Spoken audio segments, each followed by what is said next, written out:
Boom,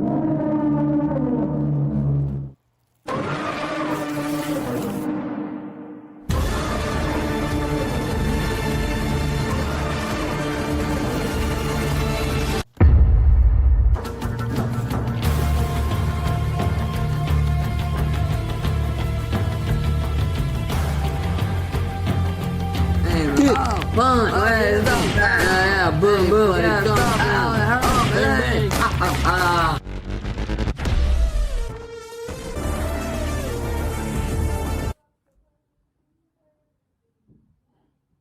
What's up, Bucko? What's up, guys? Bucko 78 here. 2023 was a great year for movies, and today I'm going to be talking about every single one that I saw last year, ranked from best to worst, and my personal award show. So let's get started. One eye open when I'm sleeping. One eye. What the dog doing? Beep, boop, boop, bop, boop, boop. What? If you're new to the channel, my name's Rudy. Welcome to Bucko 78, and here I make movie reviews, YTPs, just talk about movies, memes sometimes. With that in mind, you like that kind of stuff, be sure to like, maybe check out my channel if you like it all. Just subscribe to see more of it, because I'm not stopping anytime soon, I don't think. Let's just get going here. In last place, number 21, is The Meg 2 The Trench. I mean, what is there to say? This is probably one of the worst movies of the last 20 years. This movie is genuinely awful. It tries to take what the first one tried to tried to make, and ridiculously fails harder than the first one by adding in corporate villains, which no one ever likes, other than like Mr. Burns from The Simpsons. Corporate villains never work. It just gets completely loony. Dinosaur squids at one point. Just people getting attacked by dinosaur dogs. This movie just gets wacky and all over the place. Jason Statham, you can do better, bro. You can do better. This movie is atrocious. The acting is Godzilla versus Kong level acting. Like, pretty garbage, not gonna lie. Special effects are fine enough. There's more deaths from freaking dinosaurs and a guy with a gun than an actual shark in the movie. And that just blows my mind. Like, what? They're trying to make a ripoff of Jaws, maybe? And they completely failed. This is the worst movie of the year, and I stand by that wholeheartedly. Next, in 20th place, we have Doggone, which came out in early January, February of 2023. This is a generic Netflix dog film where the dog goes missing. Dog goes missing, people want to find it. Oh, we gotta go on a journey to find the dog. This movie is just A Dog's Way Home that came out a couple years back that was also not very good in my opinion, but infinitely more forgettable. So I can't remember a single thing about this movie. I do not know what to say. What is this movie? So yeah, pretty insanely forgettable movie that I actually don't remember at all. Let's keep moving. And I'm sad to say, in 19th place, with a 5 out of 10, we have Ant-Man and the Wasp: Quantumania. Now, I was actually looking forward to this movie. I thought when the first trailer came out, I was hyped. I was like, this is going to introduce a new villain. It's going to set up Kang Dynasty, which will further the MCU, get them back into the swing of things. And I was just so disappointed when this movie actually came out, when it actually released. So, this movie is not good. It has a very choppy plot. It feels like we're always stopping to do something outside of what we're trying to do in the first place, which is get out of the quantum realm.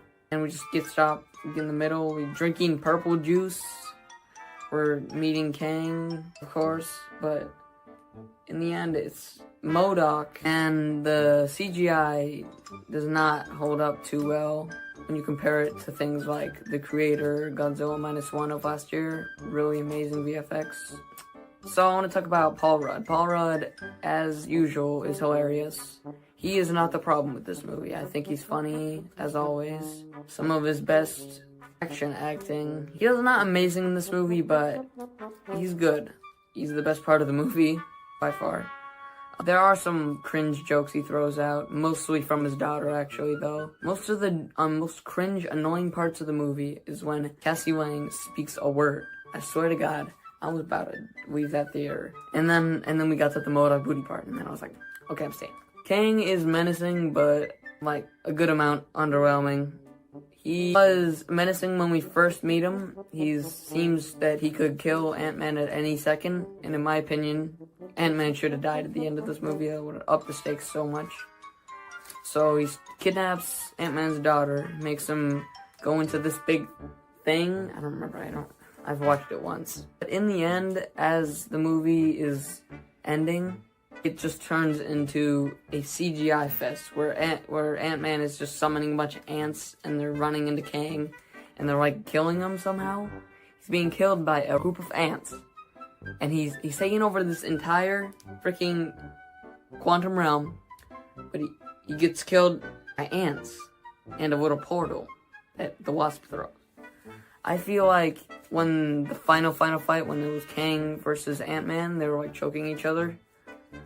I'm pretty sure they reshot it. I think the original ending should have been Scott Lang dies as Wasp and Hank escape. And I think that would have upped the stakes so much more and made this movie a lot more than it is. In the end, it's mid-tier MCU. I will probably not watch it, at least for a couple of months. And it's been a year since I first watched it. I've watched it once. Anyway, let's get on with that. In 18th place, Leo. Now this was a Netflix animated film about a lizard in a school classroom named Leo. Played by Adam Sandler, of course. Which, really cringe performance? I don't know what to say about it. Okay, cringe movie in general. Very often. There are moments where I couldn't watch the movie. I had to turn it off. I was watching with my brother and I was just like, can we not watch this? This is just actual garbage. So it's about a lizard teaching kids of the new generation. And I feel like it has some heartwarming scenes, but there is so much more dumb 3-year-old demographic scenes. There's a freaking hairy ass ad that's shaving. And they just show it on screen for fly, and then they decide that they're gonna make the kindergartners look like demons?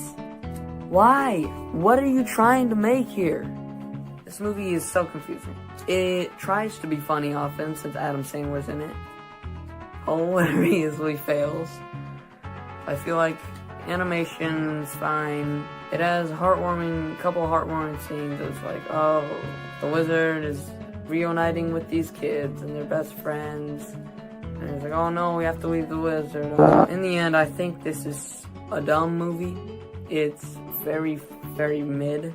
Adam Sandler is fine in the movie. Watch it if you have actually nothing else to watch. And next, in 17th place, I'm sorry, please do not yell at me, Dungeons and Dragons Honor Among Thieves. Now, I'm gonna be completely honest. I was at my friend's party, and he's probably gonna watch this video. I see you. I was not paying attention. I don't know. Me and a couple other friends were just goofing around in the back. We were not paying attention at all. We saw portions of the movie. We were watching it, kind of. And from the parts I saw, it was generic, but do not trust my judgment on this one. I don't know anything. I couldn't name a single thing that happened. Remember there was a big cube? Yeah, okay. So, the only reason I have it this low for you fans is because I have no idea what happened in the movie. Okay, next. In 16th place, we have The Boy in the Boat. Not to be confused with The Boy in the Heron. How did he get in the Heron? That's not for me to say, but here's Boy in the Boat. It was a somewhat generic film. This did not feel like anything revolutionary like Rocky, how it's different from a lot of other sports movies. It influenced movies now, so now it's similar, but it wasn't before. It's not like that. This movie feels like nothing important happens throughout the runtime. It's just them practicing rowing, then this guy meeting a girl once, and nothing happens between them.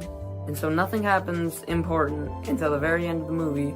Yeah, It feels like this movie is so pointless almost. I feel like this could have been like a 30-minute TV special with a high budget. I feel like it would have worked then, but here I feel like it doesn't work so well. It was enjoyable enough. I sat through it. It feels like none of the characters have any depth. There's the shy guy. There's the handsome main character who gets all the girls. There's the big, tough, mean guy on the team who the main character eventually gets to be friends with. You know, literally every trope you could think of. It's a fine movie. Watch it or don't. I don't care. Meh. It's okay.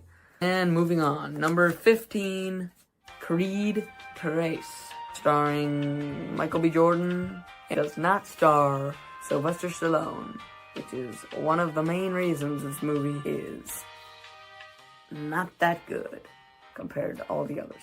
This is the sequel to the first two Creeds, which are based on the son of Apollo Creed, who died in Rocky IV.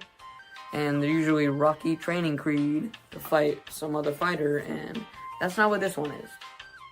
This one is about Adonis Creed, who is the son of Apollo Creed. He is reunited with his friend who shot a guy who was arrested. They were together when he shot a guy and he was arrested, but Adonis got away. And so they have some bad blood, kind of. And so this movie tries to make it really deep. It doesn't work that well because we don't get much about Dom, who is the friend. Because after like 45 minutes, he betrays Adonis and he wants to fight him. He wants to take all his money and his wife or something. I don't know what that part was about. It does not give a real motive to the villain. The motive is like, you didn't have to go to jail, but I did. And that does not work that well. The backstory, opening scenes were pretty cool. I liked the backstory and the way they showed it. But in the end, it didn't really work. The acting is good, especially from Tom's actor. He plays Kang. Why can't I remember his name? No Rocky. So that's another reason this movie is not good. Cinematography is pretty cool in some of the fights. Like, they'll like put green screen type edit in like jail bars and then like slow-mos. I don't know. Fun enough film. You like Rocky, go ahead and watch it. Probably near the bottom for you. Okay, in 14th place, we have Pixar's Elemental. Now this here is pretty well known by now to be a mid-tier Pixar film. And I don't know why it got a Oscar nomination. Probably just because the Academy just likes to give them that nowadays. Doesn't matter if it's actual garbage or not. So the movie is about a water girl and a fire boy who like each other. And they have to fix a pipe in the fire girl's house. And they have to block a flood. And yeah, that's kind of the plot. And then the other, like, 1/4 of the plot is the romance between them when they're trying to get to know each other. And then just cut that off. And now they're back at, like, the sewer where they have to build another wall to block a flood. And then they have to go back, and then they go back, and now they're, like, flirting again. Then they go back to the other plot. And it's the same characters, so a side plot doesn't really work very well. And they fix the pipe. And then they go back to having romantic scenes. They go back and fix the pipe. And it's really dumb. The chemistry between the characters, I'll say, is okay, but it does not feel 100%. Very cringe. Very, very, very cringe at times. Not that often, not like Leo often, but it can be very cringe when it wants to. I mean, it's a watchable movie, I guess. It is better than Lightyear. That's not saying much, but yeah. Okay, get out of here. 13th place, we have Gran Turismo, which is about a gamer racer who plays the game Gran Turismo. You might know about it. This movie is entertaining, but generic.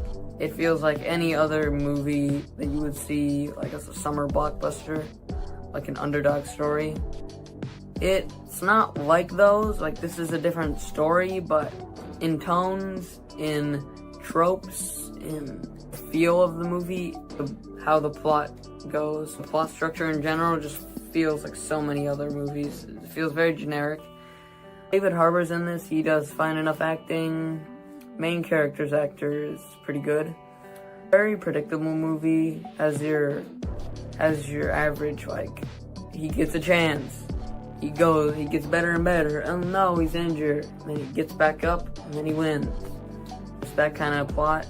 If you like racing, this might be the movie for you. If you don't, you'll enjoy it, I guess. This is where the movies start getting a little bit better. So, decent movie. Bye-bye. Number 12. Chicken Run. Dawn of the Nugget. The Chicken Run sequel. This is a major disappointment for me. I'm a big fan of the first film. I think it's like the best stop motion movie I've seen. The voice change, they had to change the voice actors for some reason.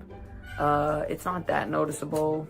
Animation is still eye-catching and fresh. A little bit more higher picture quality, but that does remove some of the aestheticness of the first film. The plot is that they're breaking into a chicken farm because their daughter went into it because she's dumb. And so that's the plot. Plot is a bit underwhelming. There's a big twist where Miss Tweety is the runner of the farm from the original movie, and it's not executed well at all because they revealed it in the trailer. Why didn't they reveal it in the movie? They hadn't revealed it in the trailer. This movie would be so much better. But there are aspects where they try to do what they did with the first movie, try to make it creepy, like devastating the deaths when the chickens are killed. But this one, it just feels kind of dumb. Like, they're just going up on an escalator and then you don't see anything. Like, in the original, you see, like, the chopping shadow, and that was kind of, like, creepy. It doesn't do that well. Plot's alright, as I said. It's an okay movie, not nearly as good as the first one. So, yeah, watch it if you like the first one. You'll be disappointed, probably, but good enough movie. Number 11. Five Nights at Freddy's. I saw this with like 8 friends. This is a blast to watch. This is probably the most fun movie of the year. This movie is spooky at moments. Not scary. It's not a scary movie. You can watch this with like my 10-year-old brother. He wasn't scared. So yeah, it's about Mike Schmidt. It's based off the games. He needs a job, and he's like, oh well, guess I gotta stay Five Nights at Freddy's. And so that's what he does. Even though he's being attacked, he still goes back. Because he needs the money. And so it ends up, the animatronics are nice. And they're like, oh, happy. And they start attacking and kidnap her daughter and stuff. It gets a little silly, but it's a decent movie. It's good. Wouldn't say it's great. Awesome special effects with the animatronic suits. The Jim Henson company that made these puppets. Props to you. This is amazing. This is the best practical effect of the year, I think. Very, very, very slow plot. You want to get to the scares, you gotta wait an hour. It feels like, for the type of movie it is, the Five Nights at Freddy's movie, they try to give a little bit too much depth to the main character and to this police officer. If you're a fan, you will really like this. And otherwise, you'll enjoy it, okay? Okay, moving on.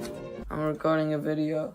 So in 10th place, we have Migration. This is the newest animation movie after the Super Mario Bros. Movie. It is pretty good. I'm not gonna lie. It's on par with Super Mario Bros. In terms of originalness. This movie feels very fresh compared to a lot of other Illumination movies, like Secret Life of Pets and others. So this being an original idea feels very fresh. It's about a group of birds with an overprotective dad, and they want to go migrate, and they do that.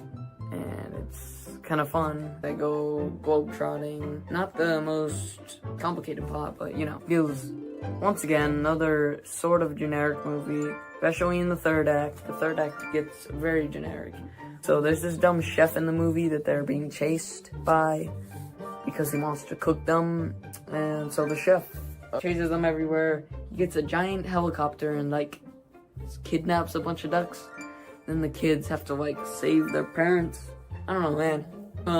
So the third act is stupid, not gonna lie. The first 2 acts are very charming. and original. And the ending dance scene made me want to rip my eyes out. Next one. Now at number 9 we have Willy Wonka. So this plot feels a bit scattered. It's about Willy Wonka starting his chocolate factory, how he started. It has the magic that Paul King put into it. He is the director of Paddington 2, both very, very tonally fun movies. And he made it that way. He did it with this movie. Plot is all over the place, but it's fun. Plot is he's in debt to these owners for not reading the fine print on their contract. Now he has to work at their clothes wash place until he can pay off his debt. That's the plot. And this plot is hard to follow. I can't really remember what happens. So I believe he goes to this chocolate factory. He takes this girl to the zoo. He's friends with this girl. They try to secretly make chocolate. All sorts of fun. But it is all over the place, a little hard to understand what's happening. It's kind of just shenanigans the whole movie.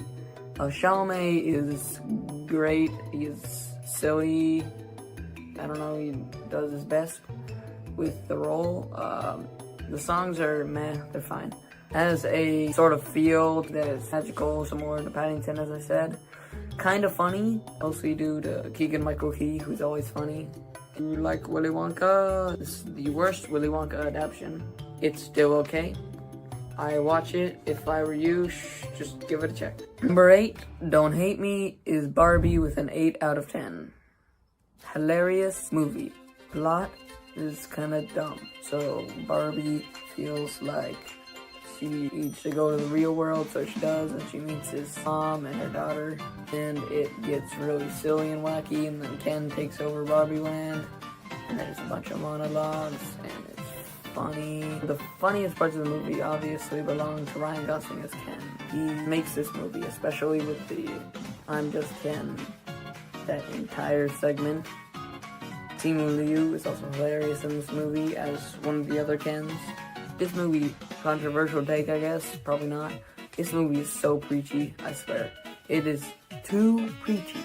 There is this monologue by America Ferrera where she just like women are having to do all this stuff all day and they're just mistreated. And I'm like, come on.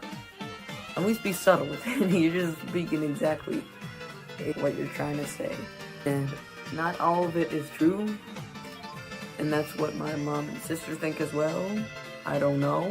I'm not a who man. But awesome set design and product design. This movie has great costumes, set design, the whole Barbie land looks awesome. There's a lot of cool effects when they're like moving through, trying to get to the real world. They're like in cars, on boats, in space. Cool movie. Probably the most influential movie of the year. Highest grossing movie of the year. Probably not deserved in my opinion. But it's overrated, but it's good. I like it. Next one. In number 7, we have Super Mario Bros. Movie. Now this movie does not lose you for 1 second. And the only reason for that is because of how freaking high-speed bullet train this movie moves at. So this is obviously the least boring movie of the year. Because you can't possibly be bored. Because it's an Illumination movie, so they just gotta keep moving as fast as they can. Ton of fun. Chris Pratt is not nearly as bad as people were thinking he was gonna be in this movie. He does a fine enough job. I think there could have been better picks, but for the role, he did his best, and nobody hates it. Charlie Day as Luigi is much better. I liked it a lot. Jack Black as Bowser, I liked it even more. Peaches is the greatest song of our generation. Just kidding. References to the Mario games were pretty cool. I understood a good amount of them. And I think overall, it does a lot better at adapting Mario as a video game into a movie than the 1990s one. Yeah, I think so. This movie does well, great animation, decent storytelling, tells this main story of saving Princess Peach, but actually it's Luigi, I guess, for some reason. Pretty good for everyone. You'll like it even more if you're a Mario fan, just like FNAF, but Good movie. Pretty good. Go watch it. I don't care. Watch it. Number 6. Teenage Mutant Ninja Turtles, Turtle and a Half Shell. Mutant Mayhem. This has really cool animation. This has taken a lot of inspiration from the Spider-Verse movies and Puss in Boots 2, just last year. It is a very refreshing take on the Turtles after the Michael Bay movies and the third 90s movie, which was also pretty bad, but the first two were amazing. Great voice cast. I think that the team did very well at selling this as an actual Teenage Mutant Ninja Turtles. Teenage Mutant Ninja Turtles. Very fresh and new. April O'Neil is kind of stupid in this movie, which I didn't like. There was a lot of puke jokes, which felt very babyish, which I didn't expect from this movie. Felt like it had a good amount of 2010 DreamWorks baby humor, but Superfly as a villain is menacing at times, but then gets a little bit dumb in the third act that he's just your average big villain. Oh, scary. He's gonna destroy the city or something. But overall, a very surprisingly great movie. I liked it a lot. The animation was really cool. A lot of great action scenes. Chemistry between the characters is awesome. This movie's awesome in general. Watch it. It's one of the best. Okay, number 5. Christopher Nolan's Oppenheimer. This movie somehow does not often have the audience being bored. It is a compelling story about Robert J. Oppenheimer's descent into creating the bomb, feeling remorse and guilt, being accused of all these things, being betrayed by Louis Strauss. It has the curse of the Christopher Nolan confusing plot by not putting things in chronological order and just kind of not fully fleshing things out as much as he could have. Even though it's a 3-hour movie, I feel like I missed something. I got confused. I kind of stopped trying to get it at one point, but Cillian and RDJ are wonderful in this movie. Both deserve their Oscars, I think, and this whole movie, they don't stop being great. Cillian Murphy gives his best performance. He completely sells all the emotion, the subtlety. He doesn't cry in the movie. He just has these faces that are just so emotive, and he doesn't need to make it shown. The big best part of the movie here was definitely the bomb scene, or the bomb test scene, when the bomb goes off, everything is slow motion, and it accurately depicts how the sound would come like a minute after. It's just so beautiful to look at. I'm watching it on my projector screen up here. It was just fantastic. This movie is fantastic. Amazing scene. There were a couple scenes that were awful, and I hated watching them. Those were, of course, they were the hanky-panky scenes, and it was disgusting, and I did not like it. Please do not show that on a biopic movie like this. It does not need to happen. I don't like it. I understand that it might have been necessary, but I don't like it. One of the only reasons that it's lower on the list. In 4th place, we have Guardians of the Galaxy Volume 3. 100% the best MCU project in the last 5 years since Endgame. An amazing send-off for the Guardians. And it also, while doing that, tells a compelling story that more than just delivers them off, it gives us an adventure, a whole new adventure with a whole new villain who's great. Shows Rocket's backstory, gives us more about Rocket before we have to leave him. And now that these Guardians are gone, I appreciate for what Marvel did and made these characters so fleshed out. All the actors are great in this movie. I say Bradley Cooper did his best iteration of Rocket from the movies. Wouldn't change a thing, I don't think. I think this movie is exactly the quality, and it tells exactly what it needs to. The villain is great. His motives, not exactly great, but it still works. We finally just have a Marvel villain that can just be evil for no reason and still be great. Rocket in general is fantastic in this movie. So emotional and one of the saddest movies of the year, but not the very saddest, because I'll talk about that in a second. In the end, great backstory for Rocket, telling about how he lost his friends, the trauma he lived through, and his fear of what he's been hiding from the Guardians ever since. It's epic in scale. The music, the soundtrack of this movie just makes it 10 times better. The No Sleep Till Brooklyn fight scene is immaculate. It's probably the best fight scene in the MCU. Cinematography and choreography talking. It is hilarious at times, a little bit bitter humor, but still funny, and tragic at times. So, best Guardians film in my opinion. Go watch it, no matter what. Do it. Now, we're in the podium. Top 3. And in third place, we have The Iron Claw, starring Zac Efron, Jeremy Allen White, and Harrison something, I don't remember. This movie is so great.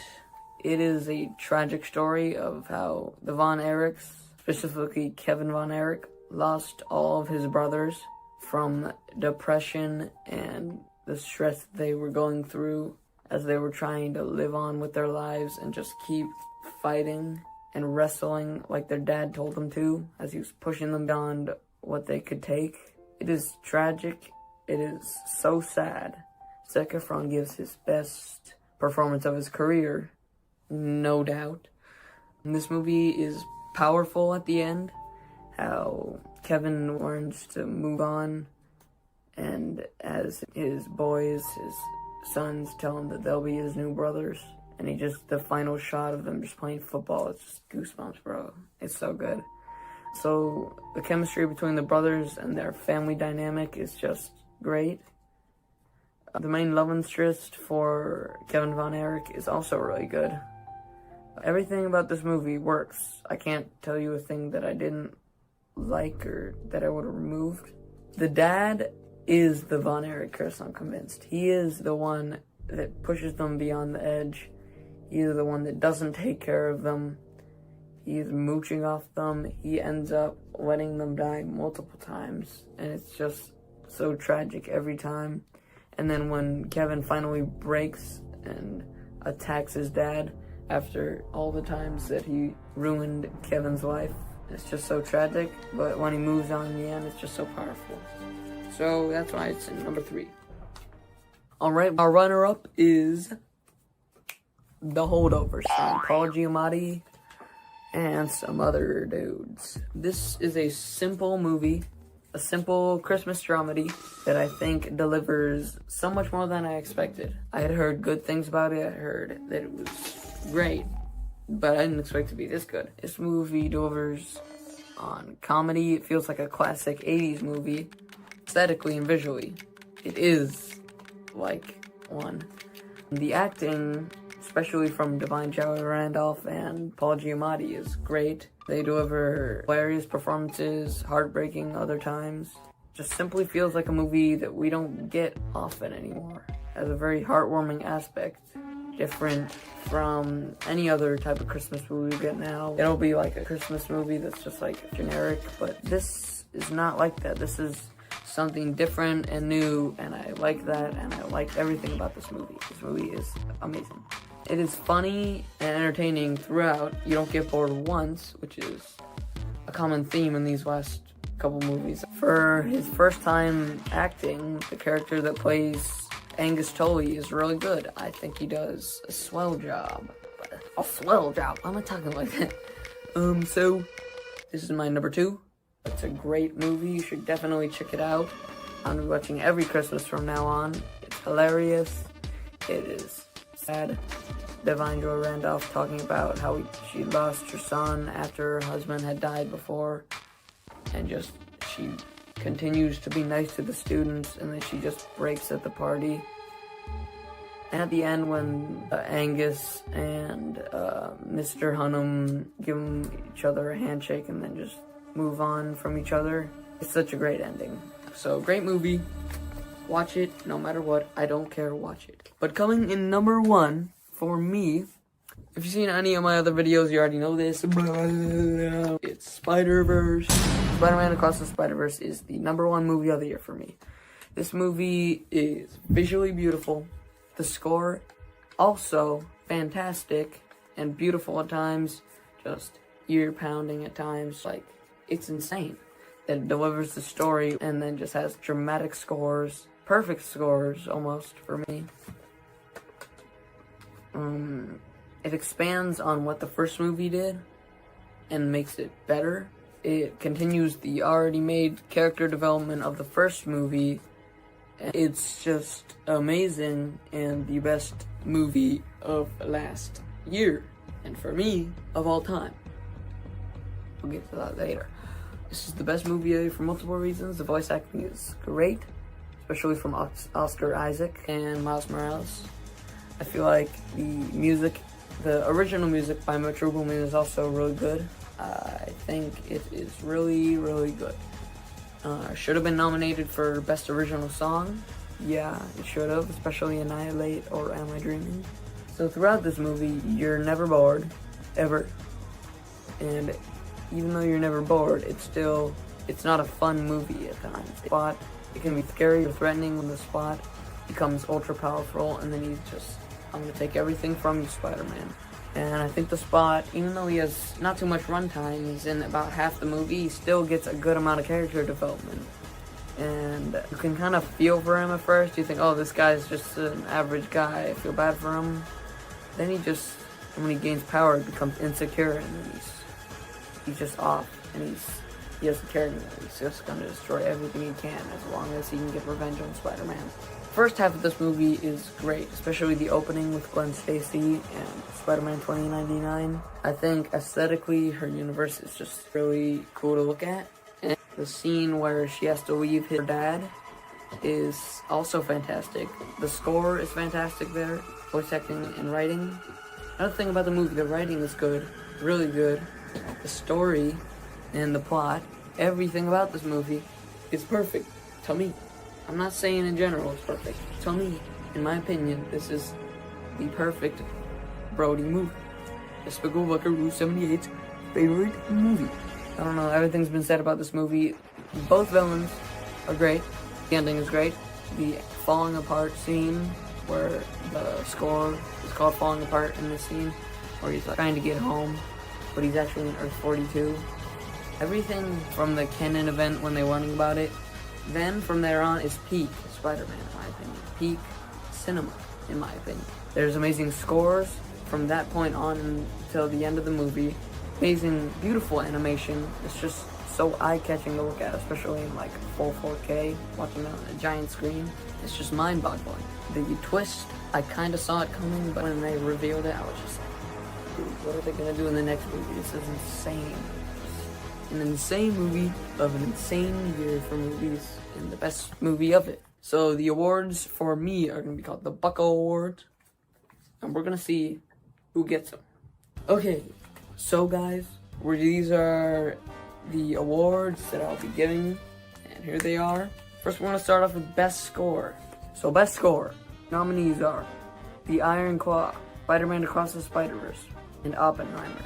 And the winner, that was so very close for me, goes to Spider-Man Across the Spider-Verse, just barely beating Oppenheimer.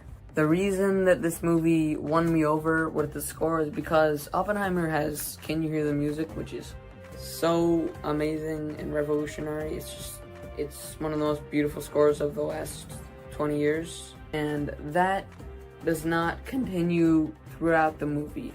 I feel like Spider-Verse has an amazing score throughout the movie all the way. And I feel like that won me over. Just being able to listen to all these different types of sounds as well. As you go from universe to universe, there's just all these cool types of sounds you hear inside the music. And Daniel Pemberton is, for me, one of the best composers of all time. Up there with Ludwig Göransson from Oppenheimer. So the Iron Claw also had a really good score, especially in the opening scene, but it wasn't good enough to make it up there with Oppenheimer and Spider-Verse. Yeah. The Bucko Award for Best Score It's gonna be right there. Spider-Man, here you go. Okay, best animated feature. What do you think? It's Elemental. Elemental wins, guys. No, it's Spider-Verse. I just told you what the best movie was. So yeah, Spider-Verse, another win. Take home. Okay, so best soundtrack. Best soundtrack. The nominees are Teenage Mutant Ninja Turtles, Mutant Mayhem, Barbie, The Iron Claw, Spider-Verse, and Guardians of the Galaxy Volume 3. So in my awards, we have a little thing called a tie. I don't want to be a huge douche and completely take everything for bias. So Guardians of the Galaxy and Spider-Verse have a tie for best soundtrack. And Barbie is right behind it, but it's not in the tie. These two movies have amazing soundtracks, especially Spider-Verse because it's all original by Metro Boomin. Make it boom. And they're all in my playlist. And yeah, you go. It's the awards. Best soundtrack, Spider-Verse, and Guardians of the Galaxy, you tied. God, dude, I'm so sorry, but this is best character. Best character of the year for me, Robert J. Oppenheimer, Paul Hunnam, Kevin Von Erich. Those are the 3 nominees. And the winner is Miles Morales, because I'm a douche, okay? I don't care, bro. Shut up! Okay, right behind it, for me, is Kevin Von Erich, who was in the Iron Claw, the main character. And he just displays so much emotion. Zac Efron does so well. And just, since this is the character, the best written is Miles Morales, but Kevin Von Erich is written so very well as well. So that's gonna go over there. Most underrated movie of the year. The nominees are Teenage Mutant Ninja Turtle, yeah, The Iron Claw, and Migration. And the winner is, it's Migration. You didn't expect that. I know you didn't expect it. Migration is the winner, and the only reason for that is because how people have dogged on this movie. And I'm just like, it's a perfect 7 out of 10. It's not amazing, but it's good. I like it. It's an enjoyable movie, and it definitely is the most underrated of the year because of how much hate it got, and how I think it's pretty good. Here's the most overrated. Barbie, Leo, and Wonka. Those are the nominees. Who's the most overrated? Who do you think? Leo. Do you see what people are like on YouTube and like, this is a really good movie, you gotta watch it. I'm like, no. I watched it and it is so bad. This is one of the worst movies of the year and I really hate it. And it's the most overrated and goodbye. Most surprising movie of the year. Okay, the nominees are Barbie, The Holdovers, and FNAF. And the winner is Five Nights at Freddy's. And the only reason that it's not The Holdovers is because before I watched The Holdovers, I heard it was amazing. And so when it was amazing, I wasn't that surprised. And I heard horrible things about FNAF before I saw it. And it looked bad. And it wasn't bad, it was pretty good. So that's why FNAF gets the most surprising. Here's the award. Most disappointing. Creed 3, Ant-Man 3, and Chicken Run 2. Those are the nominees. The winner is Chicken Run 2. Probably wondering why? The reason that it's not Ant-Man 3 as you would have suspected, it's because I really like Chicken Run, the original. I think it's the best stop motion movie I've seen. Maybe tied with Pinocchio 2022. And this movie was just alright. And that really made me mad because the first one is not alright. It's really, really good. And that made me angry. And yeah, that's why. The funnest time at the movies this year. The nominations are Mario, Barbie, and Five Nights at Freddy's. And it goes to Barbie because all of it is due to Ryan Gosling as Ken because he is just so hilarious. And Michael Cera also is really funny in this movie as Alan. But Ken just carries this movie. Great. Best burger. Yeah. Okay, so best burger, the 3 nominees are Tipsy Cow, Red Arrow Burger, and South Fork. These are places I've been to in the last year that were really good. And the winner is Red Arrow Burger in Coyolm. It is really good. Go there. It is really good. Go there. It's really good. Go there. Best soup. Okay, it's getting out of hand. But, best soup. My mom makes a really good bacon potato soup right here. Bacon potato soup. The next one I'm gonna eat. Loaded baked potato soup from Costco. Chicken tortilla soup made by my mom. And clam chowder from Little Side. And the winner is loaded baked potato soup. It's freaking amazing, bro. You gotta eat it. I ate it when I was watching the holdovers and made the movie 10 times better. So, yeah. That's just best soup. Best toothbrush. We got mechanical toothbrush from the beginning of the year. We got this regular toothbrush, green one. We got this gray toothbrush, and we got floss. The winner is the regular green, yellow, green toothbrush. Give the award. Okay, now we're gonna go best undergarment. No. This is getting out of hand. Dude, it obviously goes to underwear. Shut up! Okay, best picture. And the nominees are Oppenheimer, The Iron Claw, Spider-Man Across the Spider-Verse, and Guardians of the Galaxy Volume 3. Who do you think it goes? It's Spider-Verse, bro. Give him the award. Come on. I thought 2023 was a great year for soup and undergarments and burgers and toothbrushes and dental care and movies too. And Loki was pretty good. I like Loki a lot. Okay, so you liked this video? Thanks so much for watching. If you made it this far, you are the greatest person that I have ever met, and I haven't even met you. And you're still the best person I've ever met. Thanks so much for watching. See you next time, buckos. Like and subscribe if you like this video. See you next time, buckos again. Comment your favorite soup and dental care tool. See ya.